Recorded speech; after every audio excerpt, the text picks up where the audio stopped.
Thank you very much. And once again, it's a real pleasure to be here. And it's also wonderful to see such a full room this morning. I am very tired. So I'm not going to do this presentation in Portuguese. I've also been told that I need to stand very still right in this spot so that I can be on the live stream. And if you don't like my presentation, you can go on aiforgood.org and watch me on live stream instead, okay? And it's delayed by about a minute, so you can get the best of both worlds, right? Okay, so I was thinking about what to present when I would come here.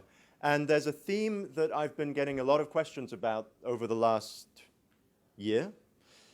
And that's really what's going to happen to the economy as this impending rise of artificial intelligence robots storms into the workplace, rips people from their desks, throws them out of the window, and sits down and takes over the work that they've been doing so nicely in their accounting and legal profession and in factory floors and so on. And I get asked the same questions over and over again. It's both by my barber when he's cutting my hair, who asks when he gets to retire. And I also get asked this at United Nations meetings. I get asked it by top executives at Google. It's a question that I think is on everybody's minds, right? In fact, next September, I've been invited to give a keynote at a conference in Hawaii, which I obviously accepted before I knew the name of the conference. It's on emotional intelligence. And the conference is being run by a company that develops internal survey HR software to keep track of how employees are enjoying their position, to help them to develop further in their career.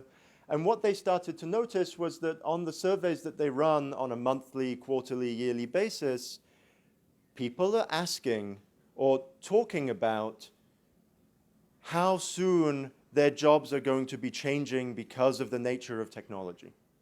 So at first I thought this was an abstract concept, right? That it's being talked about in the media, it's being talked about online. There are some chatbots that are being deployed to websites that say racist remarks, and we've been able to do that, not make racist remarks. We've been doing that for thousands of years, but deploying chatbots to make racist remarks, we've been able to do since the 70s. It's actually one of the really strong areas of AI.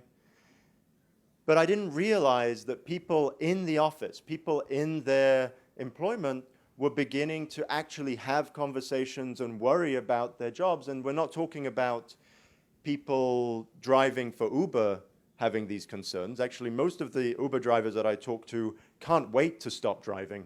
Right? They don't find it particularly interesting to drive around. Sure, it's a job that brings them money, but I don't think that they feel particularly fulfilled from navigating the streets of São Paulo.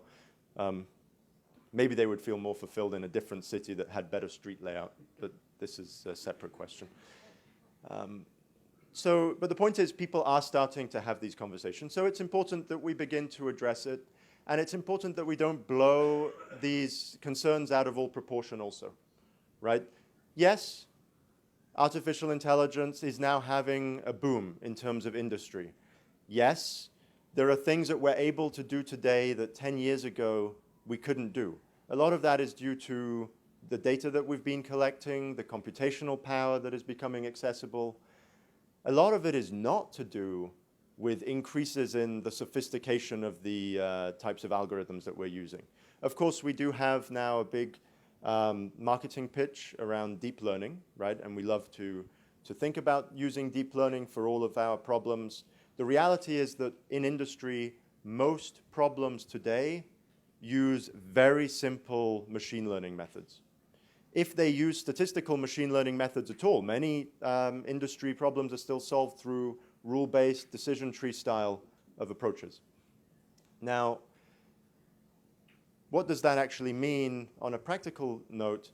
Well, it means that the technologies that we're seeing today, the transformation we're seeing today in industry, it's the beginning. right? We can do a lot, and we still have to do a lot to bring the industries of today up to the point where we can start to implement more sophisticated technologies. What I want to talk about today is how this automation, but also just how the job market in particular, the labor markets, the economic dynamics of change within these affect employment. And I'm going to do it through a couple of lenses. So one, I want to have a conversation with you all about the research agenda that I've been working on for a few years now, which is around employment structure. So looking within firms, looking within industries, looking at countries. And on the other side, I want to look at a particular case study, and I think that the case study will resonate quite nicely with everybody in the room because it's from the finance industry, and I'm going to look at the collapse of Lehman Brothers in 2008. And it's really an experiment in understanding what happens when people get laid off who were not expecting it, but people who are highly skilled and have transferable skills, right? People who work in finance tend to have skills that are not limited to just working in finance. They tend to have highly technical skills, problem-solving skills. They tend to be able to communicate effectively.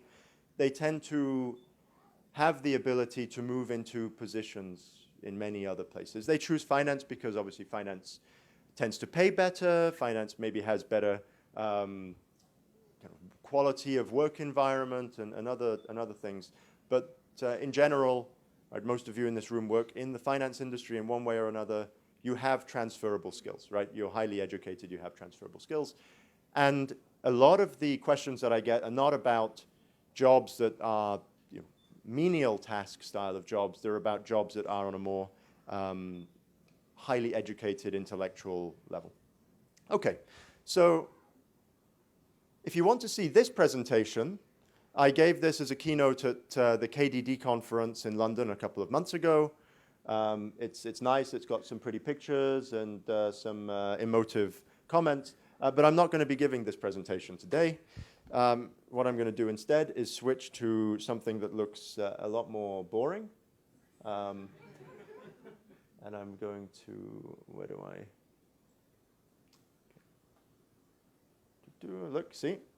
Looks much more serious. Here we go, okay. Now you can see that I have some real research background as well, right? I can write LaTeX code to generate these slides. And this is a paper that's joint with Anastasia Fedek at UC Berkeley's business school. It's something we've been working on for a couple of years. So before this, she was at Harvard Business School, and we worked a lot together on several projects, which you can find on our research page.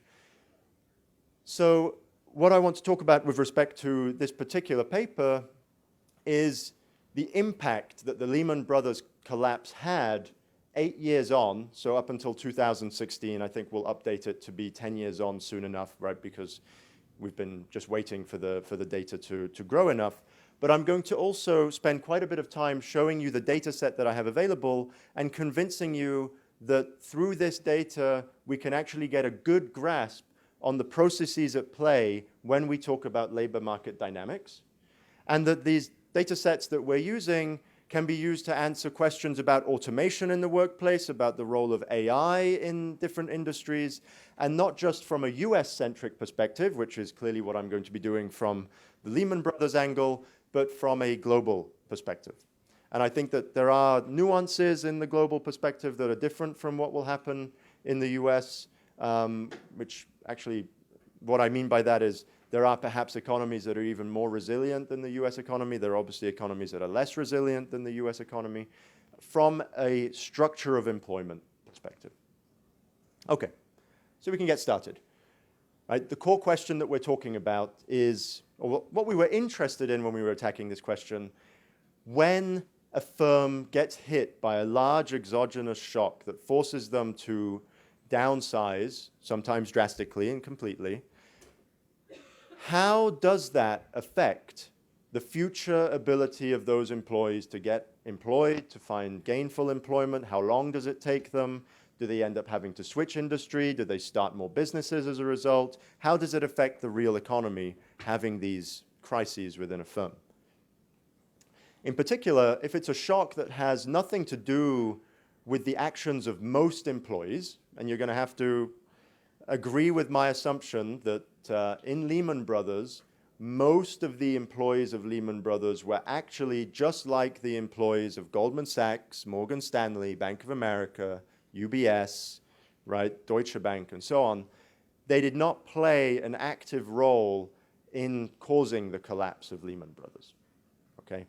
We can argue that there may have been some people within Lehman Brothers that made Lehman Brothers structurally or significantly different from Goldman Sachs, but the prevailing agreement is that if it had not been Lehman Brothers, it would have been any of the other banks on a different day being denied access to the overnight lending. Okay, so we know we're looking at Lehman Brothers, and the nice thing that we're able to do as opposed to previous studies is look at actual individuals that were working for Lehman Brothers or across industry, rather than having to aggregate up at a firm, industry, country level, which is what you often see with these types of studies. Okay. And as I said, you guys are really smart, so highly mobile labor force, and also let's say that the finance industry tends to pay more than other industries, so people who get put out of employment may have enough cash reserves that they choose to take on higher risk endeavors, like starting a company. Okay, so just for some background, if you don't remember the Lehman Brothers collapse, it was really fun and exciting, and lots of news outlets wrote about it at the time, and lots of news outlets kept following up, tracking the progress of employees at Lehman and kind of the bankruptcy process of Lehman, fire sale of assets, employees moving to Nomura Holdings and Barclays Capital. In fact, Francisco was telling me a very interesting story last night where he had an offer to join Lehman Brothers right out of his PhD at Chicago, and he got a voicemail message early in the morning one day saying, "We're sorry, we've gone bankrupt, so we don't have a job for you anymore," right? And then he called back 2 hours later, and there was just dead phone lines, right? So at least they were courteous enough to call. I don't think Goldman Sachs would have called him, actually, just putting that out there as a... Bradesco obviously would have called, but Bradesco also would not have gone bankrupt, right? So just to be clear. Okay, so we have different perspectives also coming from the media. Obviously, these different media outlets, as Marco will tell you, have different biases, so they tend to write about things differently. Huffington Post takes this kind of very left-wing approach of saying that the Lehman Brothers employees who are responsible for the financial crisis and should be carrying this burden on their shoulders throughout their entire existence, and ideally spend that existence in one of the levels of purgatory, that they've actually been cashing in from this recovery and leaving other people behind. There's a causal kind of relationship that's being implied there. I'm not sure why Lehman Brothers employees having jobs would cause other people not to have jobs, but anyway. And then the Financial Times, this is 2016, right? So this is already 8 years on, is talking about anecdotal evidence that a lot of these employees actually went on to start very successful businesses. And this actually begs the question, so we're in an innovation center, right? And we tend to be of the opinion that innovation in markets, right, disruption in markets, causes new products, new markets to emerge, and in general that this will add jobs to the economy. Is this really true, right? Right? Who is creating jobs in the economy? So we talk about 4 million car or truck and logistics drivers going out of work because of self-driving cars, which is based on the assumption that they all get fired tomorrow and that it takes 0 time to implement self-driving vehicles and that all of the infrastructure doesn't require anybody to be doing any work within it. But okay, 4 million jobs disappear. So does that mean that we actually on net lose 4 million jobs from the economy and that's it. Where do these people actually go? What do they end up doing? What's the absorption rate, the background absorption rate of the economy? It turns out that if you look at least at the data sets that we have, and we've done a lot of studies on this already, there is currently no effect, no discernible, statistically significant effect from the introduction of the technologies that are automation related in the last 15, 20 years on the ability of the US economy at least, but this seems to hold true across other countries as well, to keep up with that disruption and actually on net generate more jobs each month than are lost. Right? So when somebody writes a news article saying that it's going to be an impending crisis because of AI technologies, it's based on zero evidence. Right? There has never been a time in history where we have had data showing that this would be the case. People argue that this time it's different. People argue that we've gone from agriculture to manufacturing to services, and now it's a cliff that we're going to fall off, and it's very different from previous times. But if you look at the data and you run studies actually looking and comparing different populations that are subject to an automation shock versus not, there's not much difference between their abilities to find jobs kind of 2, 3, 5 years out. And there's also not much difference in terms of the economy's resilience overall over time. Did you want to say something?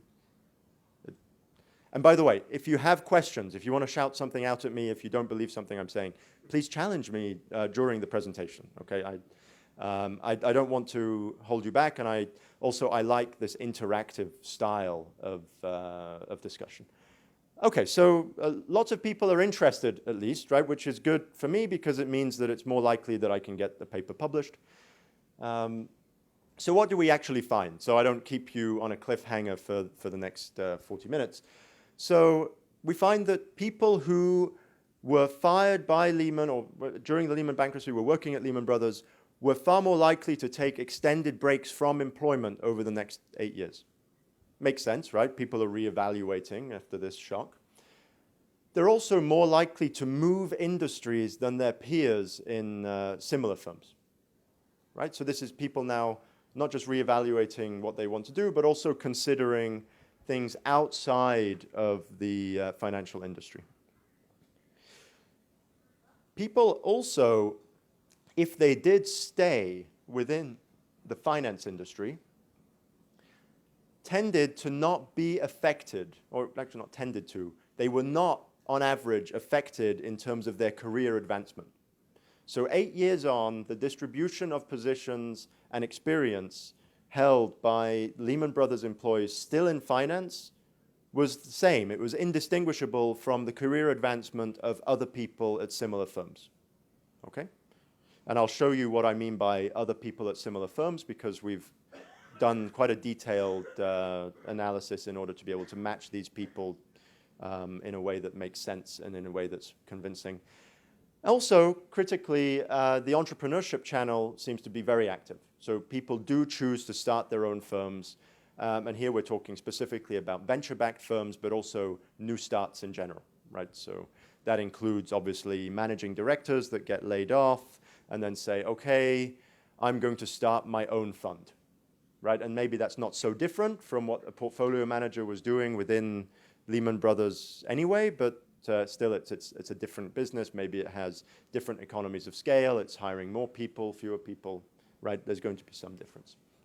Okay, so overview of this talk from a practical perspective. I'm going to talk about the data set. In fact, I'm going to try to spend, because we care about AI, machine learning, data science, and all of these things, I'm going to spend a little bit more time on the data than I would if I were presenting to an economics audience or a finance audience, academic audience. I'm going to show you some of the methodologies that we use in terms of reconstructing firm hierarchies, in terms of understanding career progression, about matching employees across so that we can say, actually, this employee looks like this other employee and track them over time and see comparatively how they do, right? And then we're going to show you some empirical results which hark back to the preview that I just showed you, right? But I'm going to show you statistically that there is a real difference between the people who were at Lehman and not at Lehman, but similar at that time in their careers going forward. And why am I showing you this case study about Lehman Brothers when we're talking about AI and I said that it's going to be, the future of jobs in the age of big data?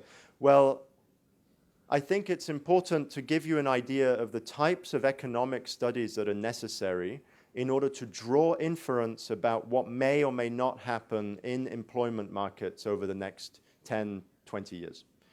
And I want to draw particular attention to the fact that I'm blending machine learning methodologies, which are based on the data sets that we have access to and representation of that data and the modeling of that data, with what are traditional econometric approaches in terms of getting at the causal channels, being able to instrument these data sets in such a way that we can see why something might lead to another thing and try to build a narrative on top of it that can then be used for policymaking or at least for a better understanding of the economy. That's why I'm showing you Lehman Brothers. Also, it was more convenient than writing a whole new paper just for this seminar. Okay, so as an aside, we use data from Cognism. Cognism is a sales and CRM platform. What they do is they collect data. They buy data from human resources companies, consulting companies. They buy data from recruiting firms like big resume dumps. They scrape data from various web assets. They buy data from places like Crunchbase and S&P Global for executive data. They are a huge repository of individual career data over the last 30 years. They have about 1.4 billion job change events globally. And that's actually, when you get down to it, right, so there are about, this number is well outdated because they've since purchased many more. It's actually closer to about 500 million individual profiles globally, and about 400 million of those are active and verified, and we have information about people's career progression through time. And career progression, well, I'll show you in a moment what that means too.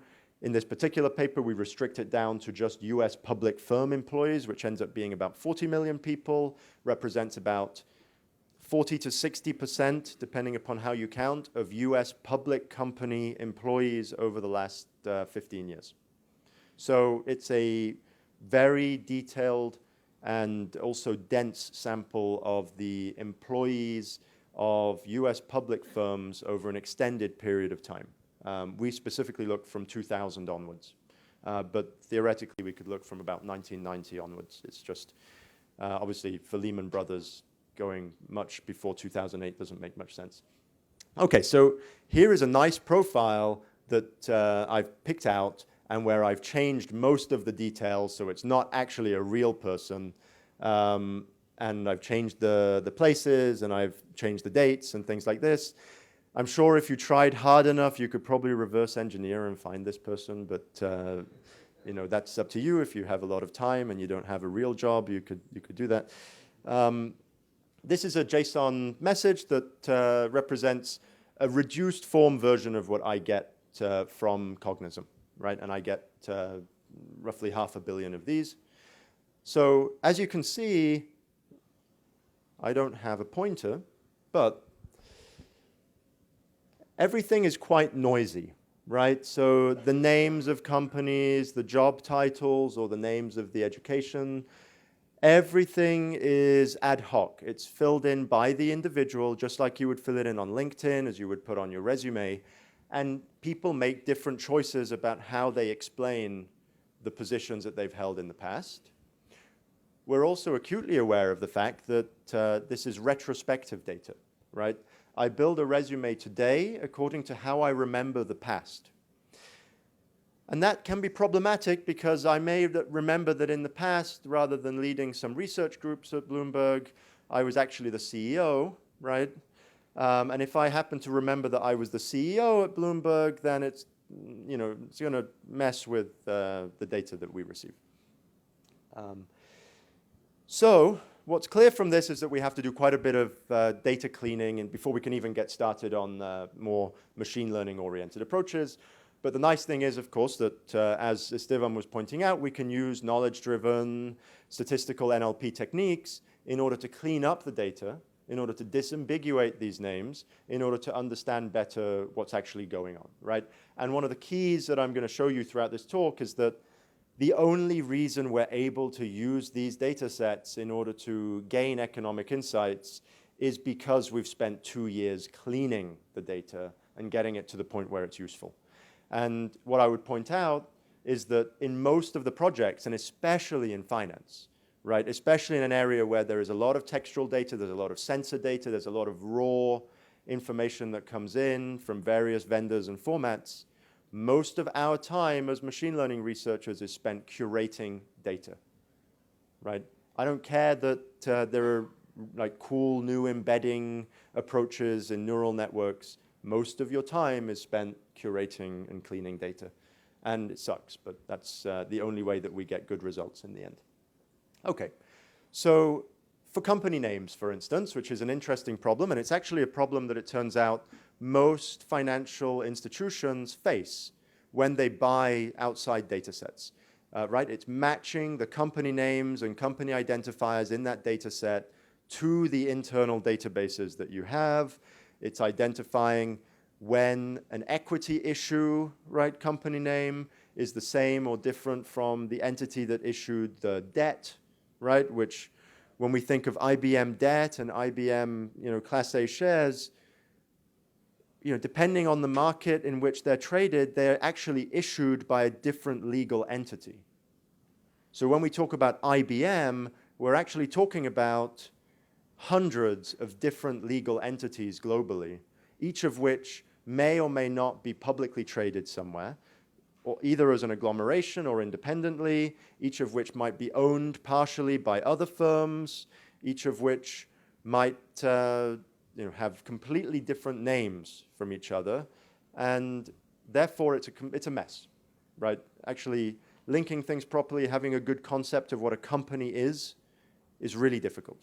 It's easy if you're only trading equities, right, in the US. Then there's a nice list that you can get from the 3 dominant exchanges. If you start going to the OTC market, like the pink sheets, then it gets more complicated.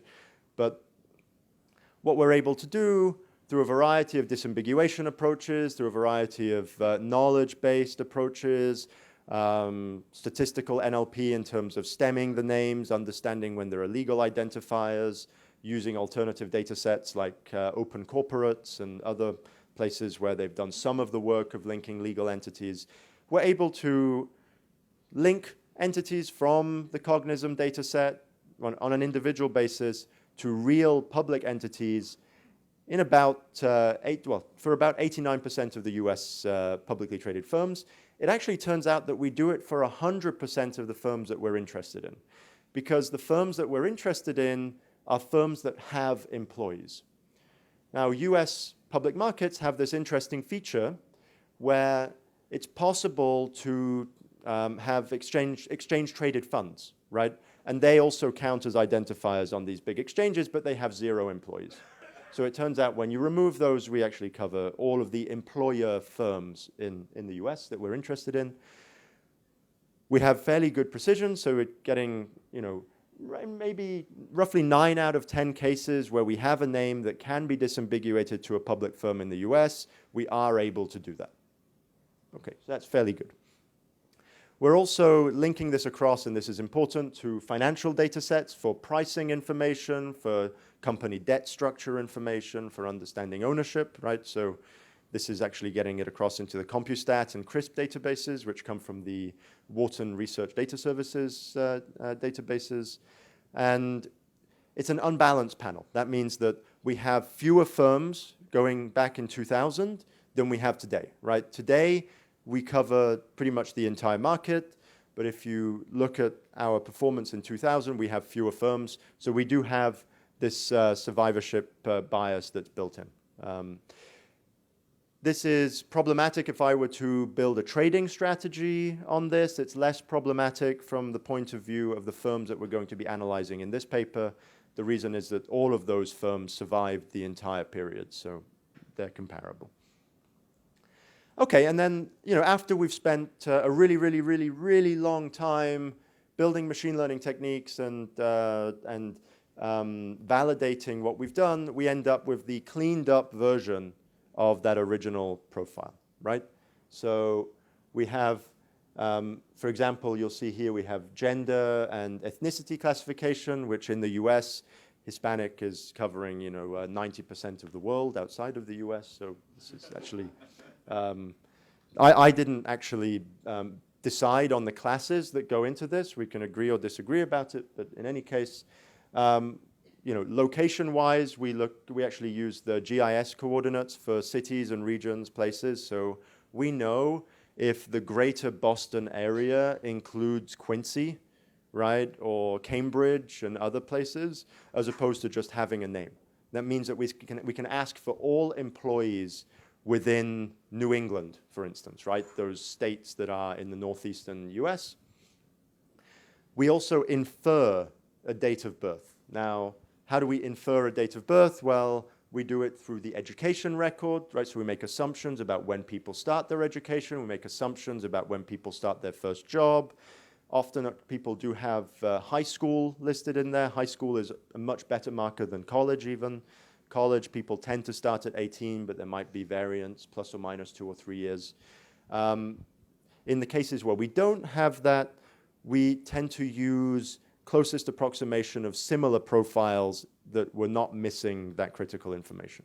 So people in the same place, studying the same thing, that started their job at the same time with similar skills will infer that they're probably the same age as the profile of interest.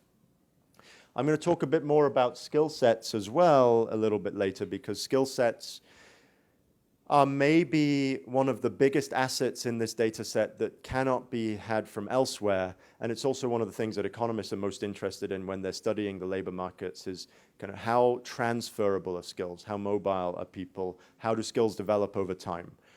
So this is an important aspect of this data set. Notice that we don't just care about companies, we also care about the education. And that means also having education institutions like universities be part of our taxonomy of organizations of interest.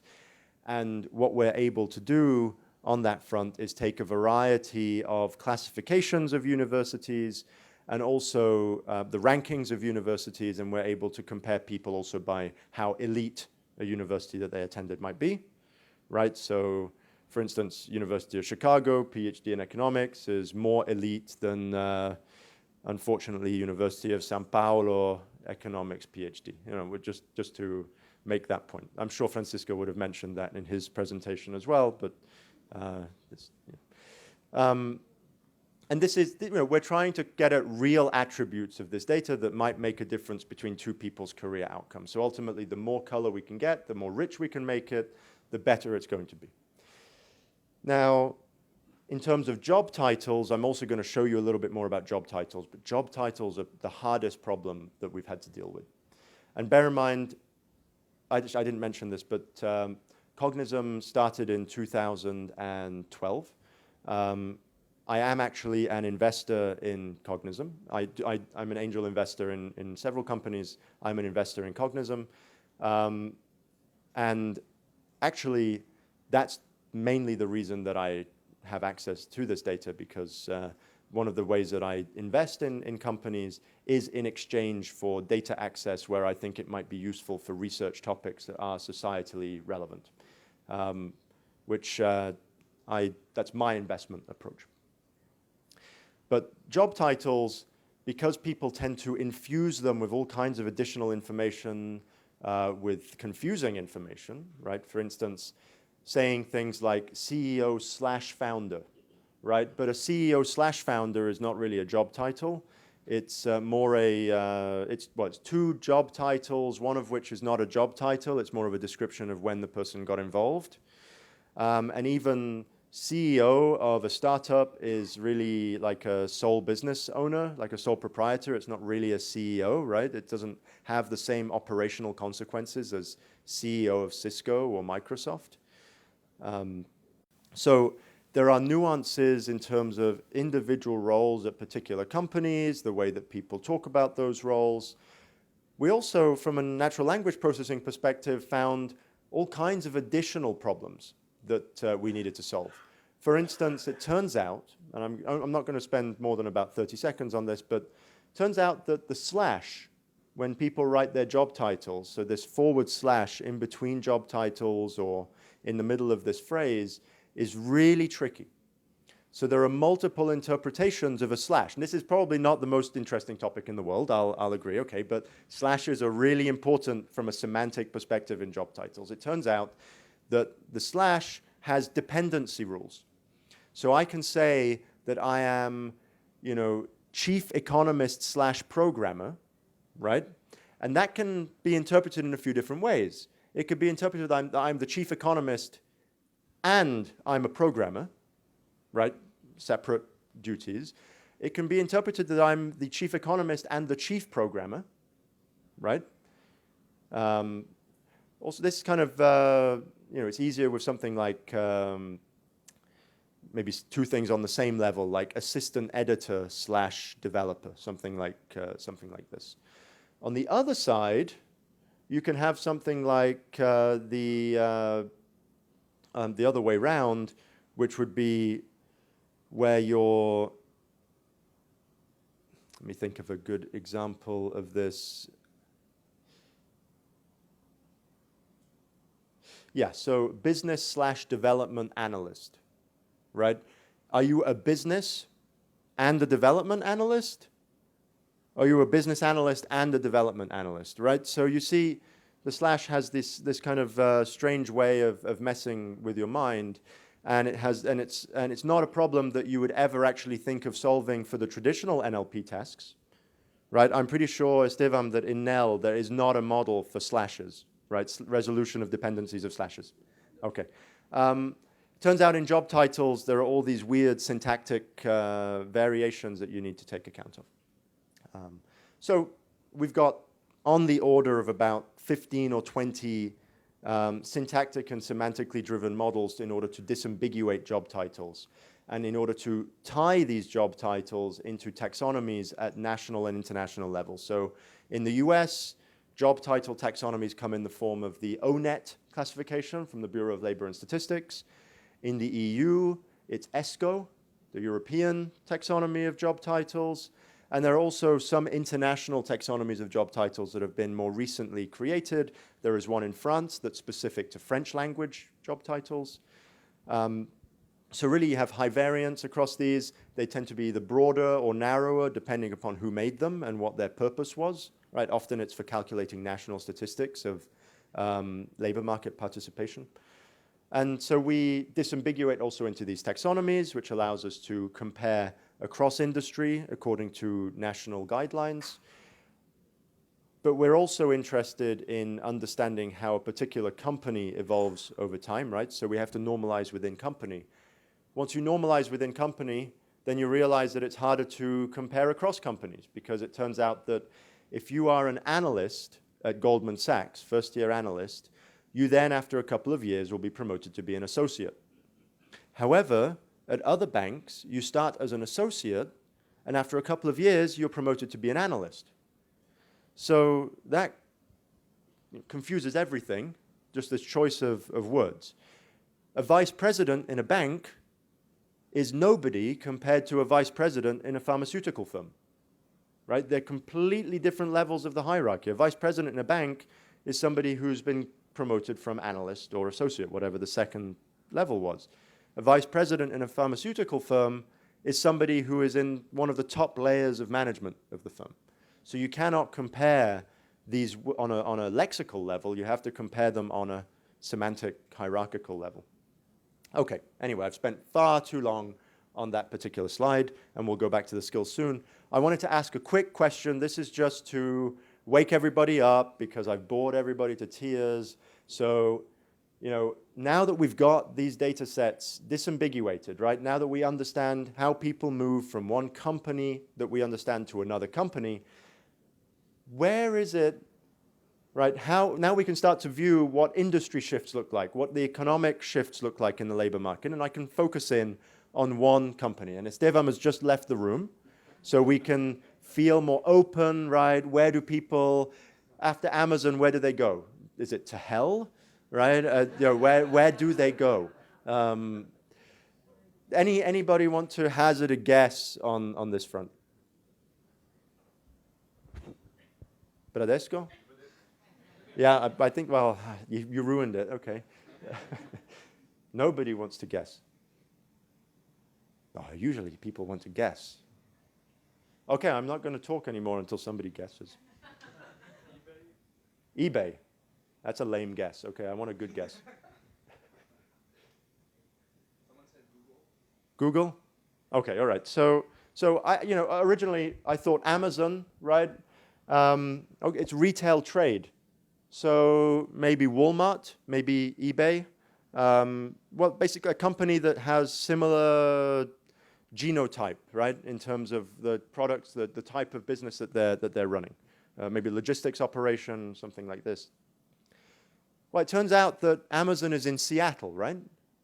So most of the employees of Amazon are in Seattle. Well, okay, but the largest density of Amazon employees is in Seattle. Let's use correct terminology. So Microsoft is also in Seattle, right? And Amazon is actually a very tech-heavy firm, right? AWS, also all of the infrastructure of Amazon is really built in a tech-centered fashion. It's not built as a traditional logistics firm. So the nice thing is that, I was mentioned earlier, you have really high labor mobility, right? So if you work at Amazon as a highly paid tech entrepreneur, tech guy, don't worry, you can still go to Starbucks later, right? So you don't lose the ability to make good coffee just because you worked at Amazon, which I think is, anyway, that's quite nice. You missed it. You walked out at just the right moment. Anyway, so Esteban, when he finishes at Amazon, will likely go to one of these places, I would guess. Right. Right. Well, we know you'll go to Starbucks, but it's a question of how long, right? Okay. So the next thing that we can do is aggregate up. So from the firm level to the industry level, right? I'm just showing you these pictures to show that we have good coverage of industries and that we can get some novel insights. So this is a radiograph, right? Basically what it's showing is when the arrows are touching, right, and moving out, these are people leaving that industry. And then when they don't touch, these are people who are coming in from that industry, and the colors represent the industry where they come from. So biggest one is manufacturing down at the bottom. We've got finance, we've got information industry, which is one that clearly has been growing over the last 20, 30 years. Retail trade, Amazon fits into here, as we just mentioned. Government jobs, public administration. This overlaps also quite a bit with healthcare, it turns out. Yeah, health and social assistance. So it turns out a lot of the healthcare agglomerations in the US are classified under government and public administration. Professional, scientific, and technical, this would include pharma firms and things like that. So actually it turns out that, and this is aggregated movement of employees, so it's only covering the movement of employees, right? The size of the segment represents the number of people shifting, not the number of people in the industry as a whole, only the people who actually actively moved within that period, from 2000 to 2016. And it's just to show you that we have good coverage across most of the high-level NAICS, North American Industry Classification Code system.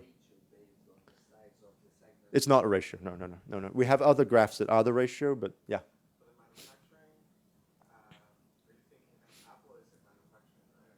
Mm-hmm. So does it actually mean labor, like manual labor? Yeah, so this is a really good point, right? Because the NAICS classification system was built for a very different time from how we use it today. NAICS was built when most people had careers that spanned 40 years. They had pensions paid for by their employer, and employers had hundreds of thousands of employees. Right? The number of firms with hundreds of thousands of employees in the US is maybe 3 or 4 now, as opposed to 20, 30 before. Right? The number of employees needed in big manufacturing firms like the American steel firms and aluminum factories,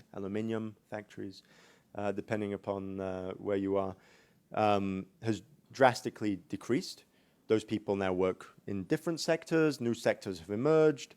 And so one of the points of the research that I do in this area is actually to come up with new classifications of industry that are more aligned with the skill sets of the population and how labor actually moves through this economic environment rather than this classical assumption that people stay fixed for a long period of time. So you're right that in some sense this is not a good diagram of people shifting skills, but it's a good diagram of how people who, and the industry classification system is used everywhere, right? It's used by BLS in order to keep track on how the economy is growing or shrinking and which segments to subsidize more or less. So whether we like it or not, it still has a big impact on policymaking. And this aligns very nicely with the BLS data on industry moves over the last 20 years. So it shows that we have good correlation with BLS data, which is the only point I'm really trying to make, other than the point that I know how to make really pretty charts in R.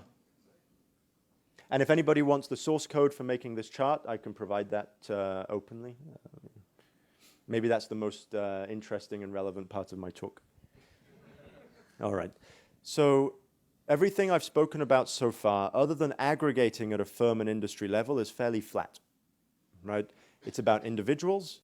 Every individual is assumed to be roughly the same. It's a bag of individuals for each firm and a bag of firms for each industry. Now, I was having a conversation yesterday about the fact that really the labor market is a time-varying graph. People move from one firm to another. People develop during this time. People have different types of relationships with the firms and with each other within this graph, right? If I went to school with Esteban, which I didn't because I'm much older than he is, but if we went to school together, then we would have potentially an implicit link in this graph. If we worked at the same company at some point, we would have an implicit link in this graph. So there are many relationships that you might want to represent. And you also care about career paths. You care about hierarchical relationships within people's career progression. And in order to do that, you want to be able to actually understand what these hierarchical relationships are and how they're changing over time. So the aim, in some sense, is to go from a big dump of resumes across everybody to an understanding in a particular month in time what the hierarchical organizational chart of one firm actually is. Okay? It's a fairly hard problem. Okay, so we make one simplifying assumption, which I'm not sure if it's listed here. This is the graph construction technique, but the one simplifying assumption that we have to make, which is debatable, and again, well, you guys didn't really give me an answer to who, where do people go to Amazon next, so I don't expect any questions on this. I feel quite secure. But one big assumption we have to make is that when we leave one job, the next job is at the same level or higher. Okay? So we make an assumption that as people shift in their career, they tend to move up hierarchically within a firm. So as you go through time, you're also going up in the hierarchy. If we don't make that assumption, then we can have nothing but a bag of titles, right? There has to be an assumption that people develop and evolve in their careers upwards in order for us to build hierarchy into this system. So we're making also some statistical assumptions about the distribution of jobs within a firm, which are structural distributional assumptions in order for us to end up with a hierarchy rather than a graph that goes all over the place and loops back on itself and ends up being difficult to work with from an economic analysis perspective. So what do we do? It's actually better to think about it graphically. So we have several pruning mechanisms in order to keep the graph manageable at each step. It's an iterative graph building process. We seed the graph with the first job that people have after their undergraduate degree. And if they don't have an undergraduate degree, then with the first job they have after high school. And if they don't list high school, they're not part of this process of seeding the graph. So education to the first job, and then we observe that there are jobs that occur after the first job, right? So we have a big list of these jobs that occur afterwards, job B, job C. Now, we also have to make a structural assumption that there is some relationship between an earlier job and a later job, right? And in order to simplify, then what we assume is that job A only leads to a job N if that job started after job A finished. And that's to avoid a couple of things. One, it's to avoid the fact that a job needed the same set of skills in order to begin. So if I start two jobs, right, two part-time jobs, then maybe they're both dependent on my previous job rather than one being dependent on the other in terms of what I've learned. And I'm trying to build structure, so I care about what people are doing in terms of learning and evolving in their career. And the second one is that we also are trying to avoid part-time employment or charitable volunteer employment and this type of thing. So we have checks in place that try to prune out these jobs that are not full-time jobs. So we're only going to link job A to job C in this scenario, but job D, which occurs both after job B and job C, is going to receive a link in on both of those. And then we repeat this process over and over, and as we get through the entire data set, we then go through the graph and we prune based on a variety of graph theoretic measures, of kind of the number of links that are appropriate from any one stage, also the structural assumptions that we've made, structural distributional assumptions that come from the statistical assumptions. And we end up with this big graph by firm, by month, which shows you the rough hierarchical relationships that exist between the employees that were active on that date. Okay, so I picked out one that I thought would be highly relevant to this crowd, right? And this is actually Luca and Vanessa. I think we were both sitting on a beach when I was generating this chart a couple of years ago, right? So this was in the middle of the graph building process. I was having log output, and I had a presentation I needed to do a week later, so I just kind of stopped the log output for a moment and chose a random one.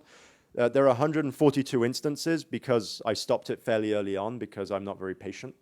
But there are actually tens of thousands of senior pastors in the data set. But this is fairly representative of what the end result was for this job as well. So people tend to stay in this job for 10 years. They tend to be 38 years old, kind of on average within this job. 100% male, that's not really surprising, right? It's a religious occupation, so it's, and it's pastor, so, in general, these have been 100% male, but it's a good check, right? We haven't accidentally put too many women into the pastor role. I'm not saying that we shouldn't, please don't get me wrong, I'm just saying that we've done a good job with the data. The most frequent education is in a seminary. This is just the top, most frequent. It's not that pastors didn't also go to, I don't know, Columbia or Carnegie Mellon or somewhere like this. And the most frequent previous role is that of a pastor, which kind of makes sense, right? I don't really understand the hierarchy of the church or of the, I guess, Presbyterian church, but pastor to senior pastor seems like a reasonable transition. Okay. But going back to Lehman Brothers, right, since this is what we care about, I'm just wondering how much time I have. I'm good. Okay, good. So thinking about Lehman Brothers again, we need concrete instances, right? We don't care about pastors in Lehman Brothers so much. So this is the role frequency of people that were matched to Lehman Brothers working in 2008 before the bankruptcy. And you see, okay, they have a lot of analysts, they've got a lot of vice presidents, associates. And as you have fewer and fewer, it tends to be that the position is higher up in the firm. Tends to be, right? I'm not sure that associate should be fewer people than vice president, but what somebody pointed out to me is that a lot of associates end up leaving, right, after just 1 year in order to pursue MBAs. So in the firm, you tend to have fewer years of associates than you do of analysts. Analysts will always be there for 2 or 3 years. The associates might only be there for 6 months, 1 year. They're just waiting to become associates in order to get into the MBA programs.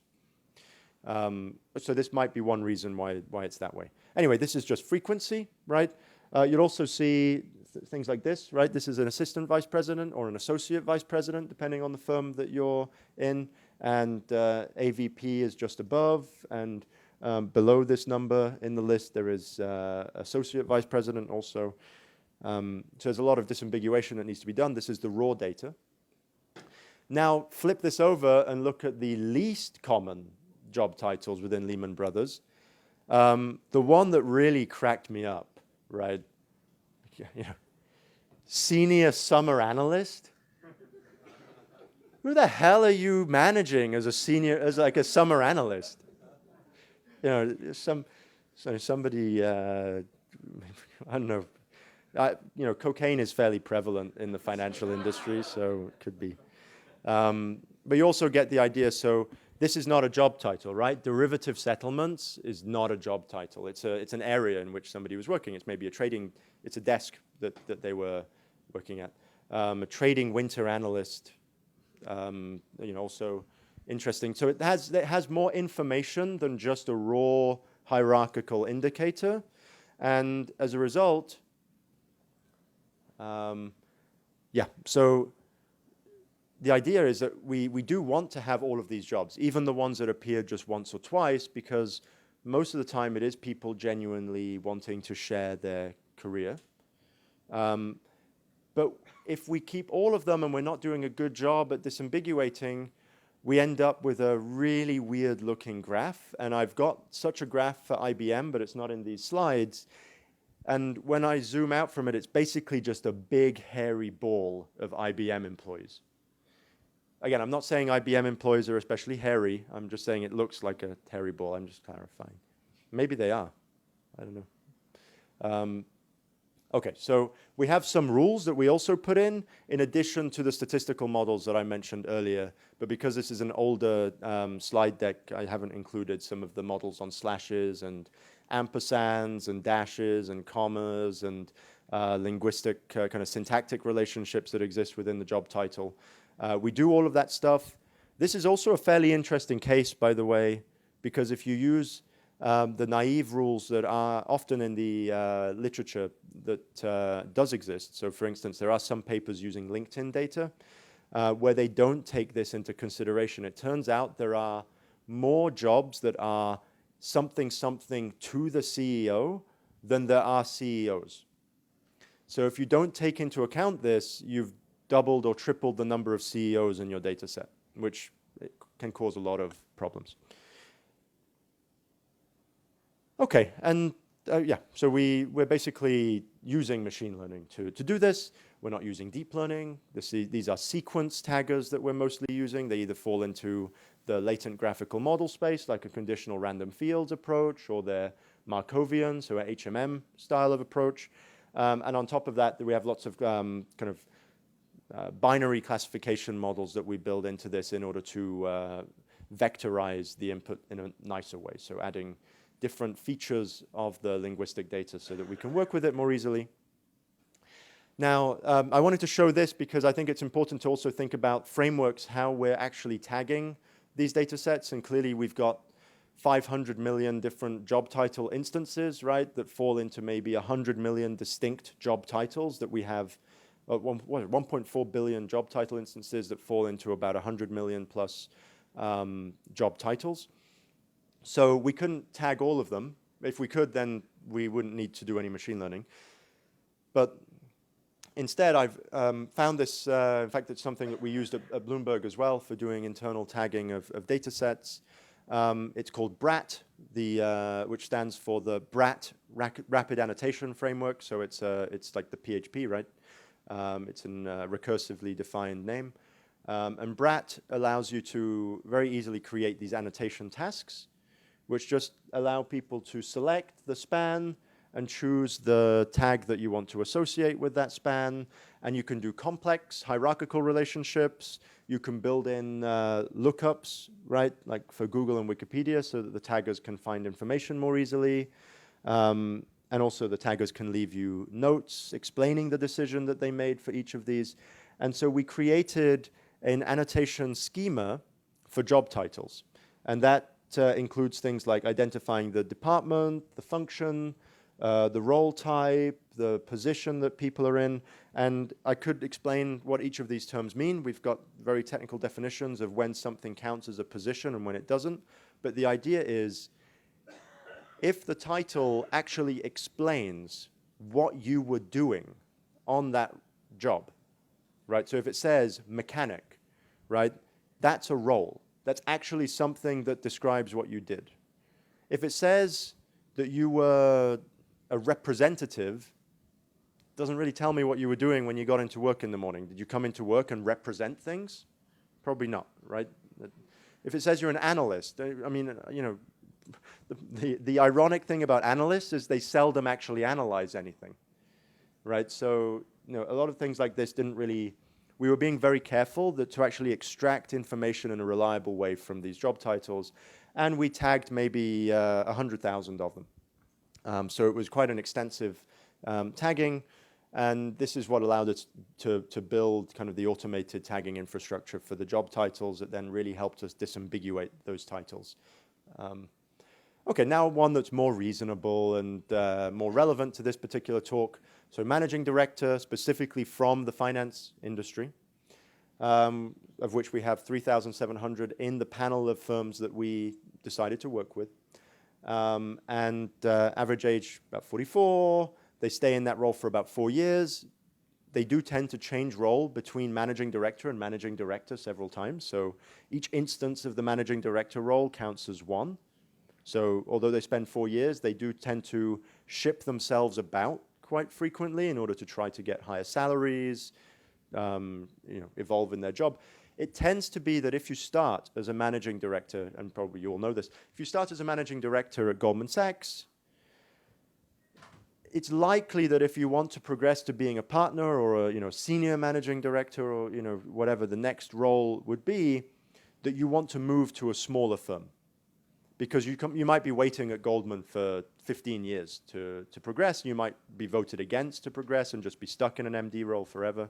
So if you do want to progress, you need to kind of move about, get outside options. So it tends to be quite short. Executive director was the most frequent role before then, but there are a variety depending on the firm, right, that kind of are similar in terms of the frequency. The funny thing is they're not highly educated, right? They don't have master's degree for the most part. It's just bachelor's degree education. And that maybe gives you an idea of the level of technicality that has been necessary in the financial industry historically. And you know, one of the interesting projects that we're working on now with some researchers from Kellogg and also from UC Berkeley is to understand whether there is currently a structural shift in terms of the skills necessary for these types of jobs as opposed to what was necessary in the past, right? And you might imagine that now there are more people with technical degrees, engineering degrees, appearing in these types of roles, or maybe we're still 5-10 years away from that happening as these people are coming up through the ranks. Okay, so you know, one of the later things before I show you the results of this, how do we actually match employees in order to do our economic analysis, right? Because ultimately, I have a huge amount of data, but in order to do an experiment that I could convince you of having some causal roots, I do want to identify groups that are, you know, in one type that have been that have had the treatment effect, going bankrupt and being put out of a job, and B, people who are otherwise indistinguishable from these guys that were not subject to the treatment going bankrupt. And then I want to observe how these people evolve over time afterwards. So in order to do that, we're going to compare the Lehman employees at the point in time before the bankruptcy, right, to the closest employees based on a variety of features of the data. So gender, age, education, the skill sets that those people have, and a variety of other features that we put into this. You can think of this as a clustering problem, right? Which are the, in the high dimensional space, the people who are closest to my guy of interest at Lehman Brothers on that date. And we get the first closest, the 3 closest, the 5 closest, the 10 closest, and we run different specifications of our tests in order to show robustness to that particular choice of modeling. But we have an enormous number of skills as well. Because if you on your LinkedIn profile put that you know C and you know C++ and you know Java and you know Python and you don't put programming languages as your skill, they tend to be very low level.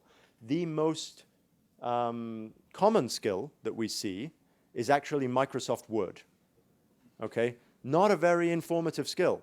It would be more informative if people wrote "don't know Microsoft Word," right? It would give you a better signal of that person's ability. So what we actually want is a taxonomy of skill sets. We want a smaller number that we can work with and that actually have some signal, some power in terms of telling us something interesting. So we're going to do this in a way that gets us a handful of skill sets on multiple layers of hierarchies. And from just me mentioning this, it should feel quite obvious to those of you who are more on the machine learning side that this would fall into a mixture modeling, graphical model style of approach, right? We have the latent variables, right? Some process happening underneath that is making people be skilled. And what we're able to observe on the surface, right, the observables are these words that represent skills, atomic skills that people have in the world. And so we want to basically understand how that process, right, causes similarity among these skills, among the skills that we observe. And we want to reverse engineer that and then group skills together that were generated by a similar process. And so the natural setting for this is like an LDA or an LSI style, so latent semantic indexing. So basically, it's a matrix dimensionality reduction problem. So the latent Dirichlet allocation has a nice feature, which is that it chooses to use a Dirichlet prior, and that just gives you nice properties in terms of the size of the clusters that you end up with and how it kind of adheres more to the natural distribution that we observe. So it's an empirically chosen distributional assumption. And it's unsupervised in the sense that I don't have to choose a number of clusters, and there are obviously parameters, and if I modify those parameters, then it's unsupervised in the sense of what we call unsupervised in machine learning, but it's something that I've noticed people are quite skeptical about, because if you ask an economist if our model is unsupervised when it's doing clustering, they'll look at you like you're kind of a psychopath, because you've got this long list of parameters that you're deciding on, and then you're pretending that none of that ever happened, and you're saying it's unsupervised.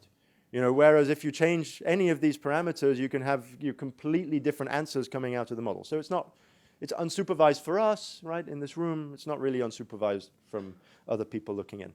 And what comes out of this LDA style of approach is some clusters of these skills that are meaningful for our modeling tasks. So we have the IT cluster, right, and these are some of the skills that appear most frequently within that.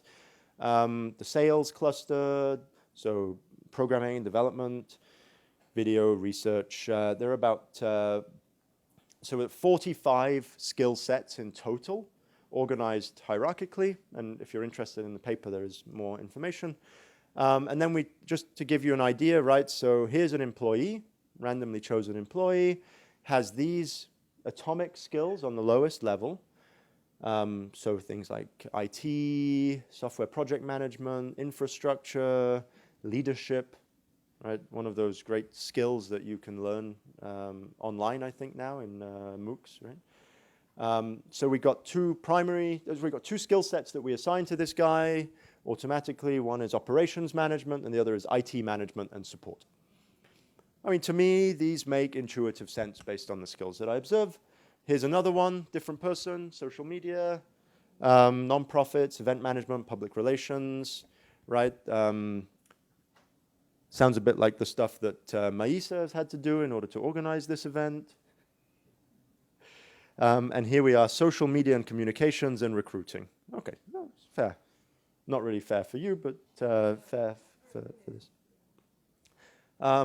Okay, so hopefully you get an idea, right, why that is important, because if you get these underlying skills aren't going to be very useful for comparing people and getting a broad idea of what's going on, right?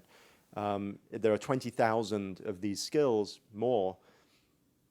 Most of them are kind of meaningless unless you are able to group them together by types.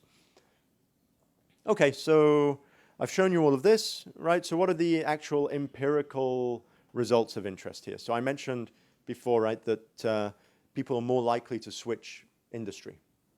So once we've got these skills, I forgot to tell you the end, the punchline of the matching. So here are the other firms that we chose as the matched firms. So we've got Morgan Stanley, Goldman Sachs, UBS, Deutsche Bank, right? And these were, again, propensity matched. So they're matched based on features of the firm, as well as perception of what those firms do in the marketplace. And they all have extensive operations in the US, roughly similar number of employees working in New York area. So fairly comparable on that front. All on January 1st of 2008.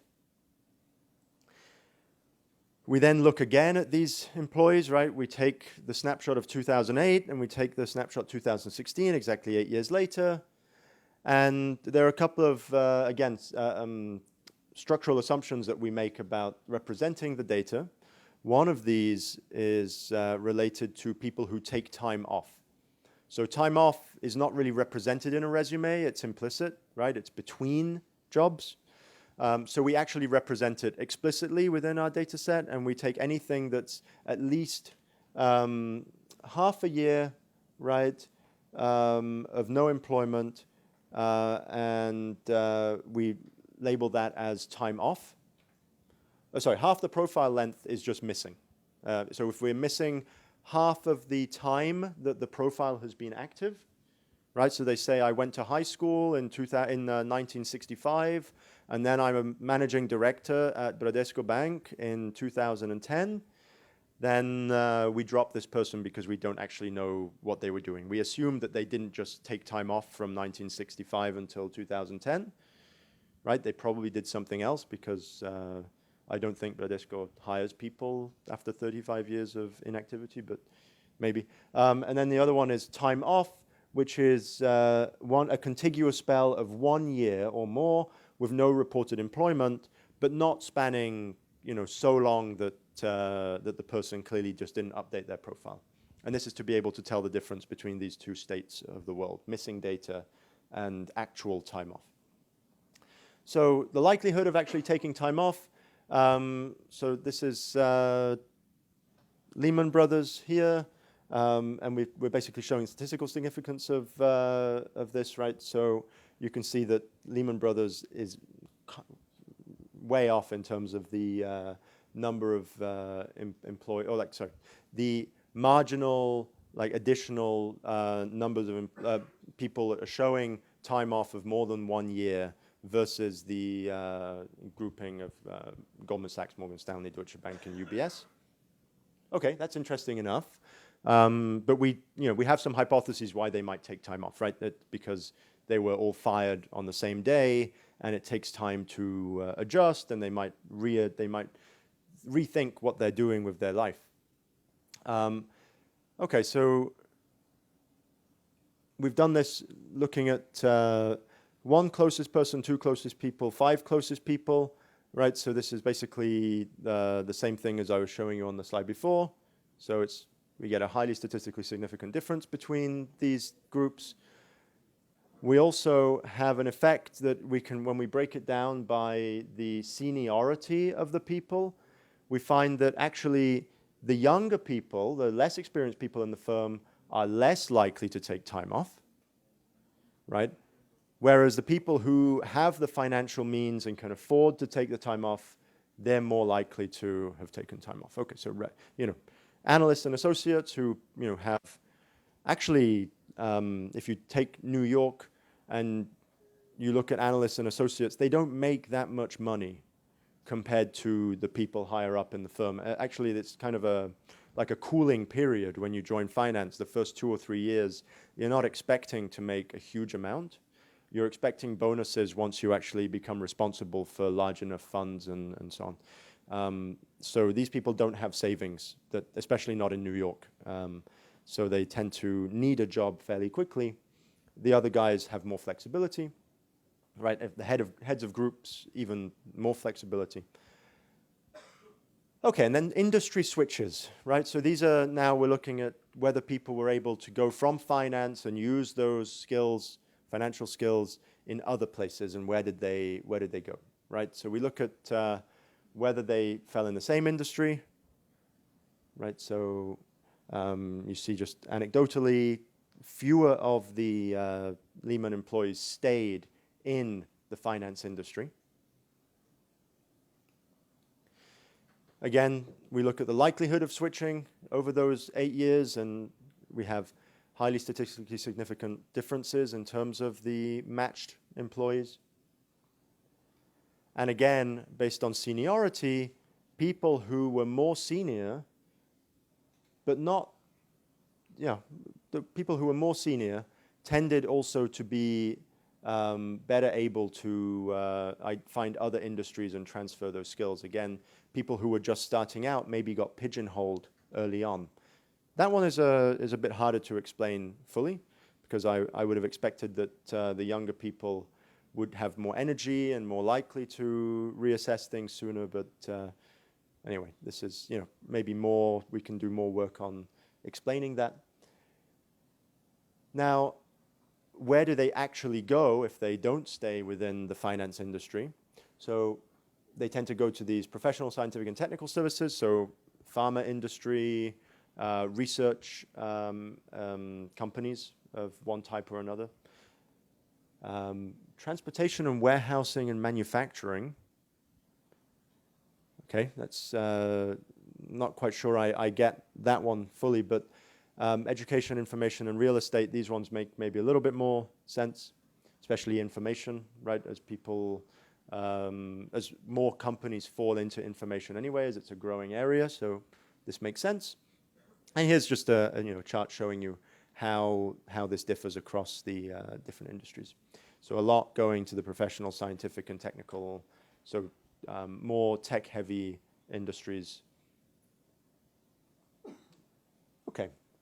So actually, given the fact that we're interested to see, right, whether people who were subject to this bankruptcy were less likely 8 years on to be making the same amount of money and have progressed in their career.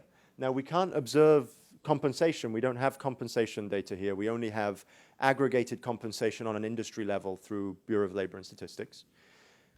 But what we can do is we can observe whether the career paths differ significantly over that time, right? And this harkens back to also the idea of, as you have automation entering the economy and people are put out of jobs, let's say that they are, how long does it take the economy to reabsorb these people, and how far behind their peers do they end up based on the original choices that they made in terms of their employment? So we're going to compare Lehman Brothers employees with the others, right, as we did before. And what we find is that there is really no statistically significant or consistent difference one way or another across the panel, right? So there are some firms that seem to be associated with lower future career trajectories, like Morgan Stanley. So, you might not want to start your career at Morgan Stanley. But in general, Lehman Brothers employees were just as likely to progress in their career as anybody else in the finance industry. They were not punished, right, for being part of a company that went bankrupt. It's one of the main findings that we think is interesting. Now, the other finding, and because this is still, despite the fact that it's been worked on for 2 years, what you'll find in finance and economics research is that you can have working papers for 4 or 5 years, and they change, and sometimes they get split into multiple papers. So there's an entrepreneurship angle to this paper, which we might end up splitting into 2 papers. But that is that the people at Lehman Brothers were more likely to start their own company, right? And this falls into a slightly different literature in finance, or entrepreneurship literature, which is an emerging field. And so we're basically identifying the ones that are actually startup firms, right, more likely to be VC-backed. And what we're trying to identify is where the Lehman Brothers employees ended up actually starting those firms, right, founders, CEOs. And this is corroborated also with the company profiles from Crunchbase and AngelList, so we get more of the VC-backed firms. And you see that pretty much across all of the categories, Lehman Brothers employees were starting more companies, right? That Lehman Brothers entrepreneurship rate was higher than the background rate for these matched firms. And so I find that to be also quite an interesting thing, because although it doesn't tell us whether the entrepreneurial activity of the Lehman Brothers employees that were made bankrupt contributed positively to the overall growth of the economy, if we do believe in the fact that innovation is necessary and entrepreneurship is important to the health of the economy, then what this shows is that even with these exogenous shocks to firm, this disruption that comes from outside, which cannot be predicted necessarily, the economy is still able to get people to innovate and disrupt after that and recover without incurring any long-term effects from that crisis. And this is good. It makes only a point about the US economy. It doesn't necessarily say that Brazil or Canada or UK would react in the same way, right? Different policies and regulations can have different outcomes, but it does point positively to entrepreneurship as a channel for economic recovery and innovation. So just to quickly conclude and tell you what I already told you in case any of you were asleep. So we were looking at what happened to Lehman Brothers employees after Lehman Brothers went bankrupt, right? I want you to remember at least that much. Then there's no real difference in the career progression of Lehman Brothers employees in the years afterwards from their peer employees at other firms that did not go bankrupt. They are more likely to have taken breaks. They're more likely to have started new firms. And in spite of that, on average, their career progression is still, for those who remained in finance, equal to others. So it means that it's not that the worst employees remained in finance. Really, it does, I think, point to the fact that people in this industry are highly skilled. They have transferable, they have mobility in terms of their decisions. And really, it means that, when you go home tonight, you might want to think, should I start a company? Should I take a break? Should I, leave the finance industry? Because, to put my AI for Good Foundation hat on, we need more people to leave the finance industry, right? So that we can work on saving the world and things like food security. Okay, that was a bit of a joke, I guess. Anyway. Okay, and then I have a whole addendum for answering questions that people might ask that are hard to answer without slides. I'm going to stop there.